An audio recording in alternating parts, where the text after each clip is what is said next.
Sebuah rahasia. Seorang guru wanita mengajar di sebuah sekolah di pegunungan. Dia adalah wanita yang baik hati, masih muda, berwatak periang, dan lugas. Kondisi di pedesaan sangat sederhana. Dia tinggal di kantor sekolah. Kamarnya digunakan sebagai kantor, asrama, dan dapur. Namun dia sedikit pun tidak mengeluh. Menurutnya ini adalah kesempatan yang bagus untuk menempa diri. Dia sangat serius dengan pekerjaannya dan sangat baik kepada murid-muridnya. Murid-muridnya juga menyukai guru yang baik hati dan serba bisa ini. Suatu hari, kehidupannya yang tenang dan damai tiba-tiba terusik. Dompetnya hilang, dan satu-satunya orang yang memasuki kantornya hari itu adalah gadis yang selalu menduduki peringkat pertama di kelas. Setelah mencari ke semua tempat yang memungkinkan untuk meletakkan dompet, mau tidak mau dia mencurigai gadis itu.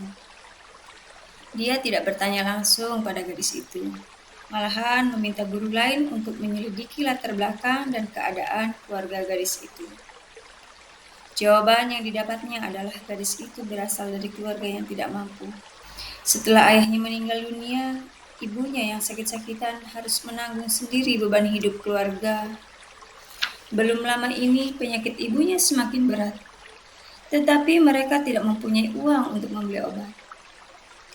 Setelah mengetahui semuanya, dia pergi mengunjungi rumah gadis itu, membelikan mereka barang keperluan sehari-hari dan juga membelikan obat untuk ibu gadis itu.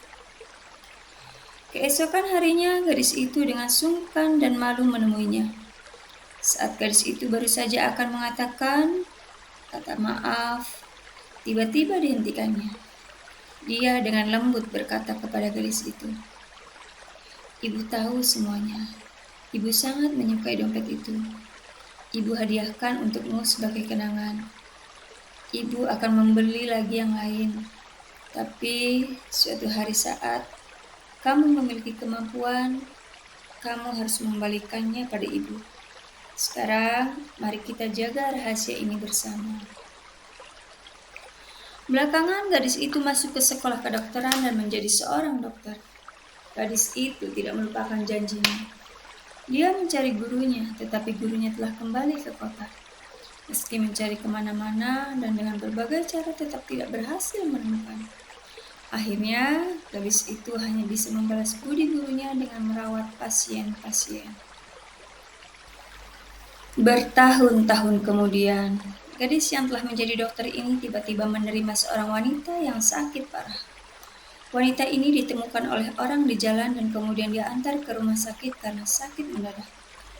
Ketika rumah sakit sedang mempertimbangkan apakah akan merawat wanita tidak dikenal ini, dokter melihat dompet pasien yang tergelincir. Dompet itu persis sama dengan yang dia ambil dari gurunya waktu itu. Setelah membuka dompet tersebut, dokter menangis terseduh-seduh karena KTP di dompet itu tertulis nama guru yang pernah dia ambil dompetnya. Gadis itu tidak segan-segan menanggung semua biaya untuk guru, supaya gurunya mendapat perawatan dan pengobatan yang terbaik, sehingga dapat sembuh dengan cepat. Sebagai bahan renungan, ketika orang lain melakukan kesalahan, kita harus ingat untuk menjaga harga diri orang tersebut. Jangan menghinanya. Memberinya kesempatan untuk memperbaiki, juga memaafkan kesalahannya. Karena kita juga pasti pernah berbuat salah.